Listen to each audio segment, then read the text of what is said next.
Kung ang partner mo ay tahimik, mahinahon, at laging inuuna ang iba kaysa sa sarili, baka siya ay nasa steady style. Pero may common mistake din sila sa relationship. Dahil ayaw nila ng conflict, madalas nilang tinitiis kahit hindi na sa kanila okay. Ang problema, kapag sobra na yung naipon, bigla na lang pumuputok.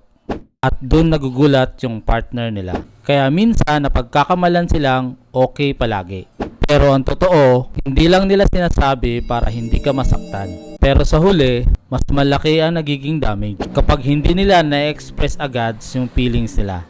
Yan yung blind spot ng isang steady style.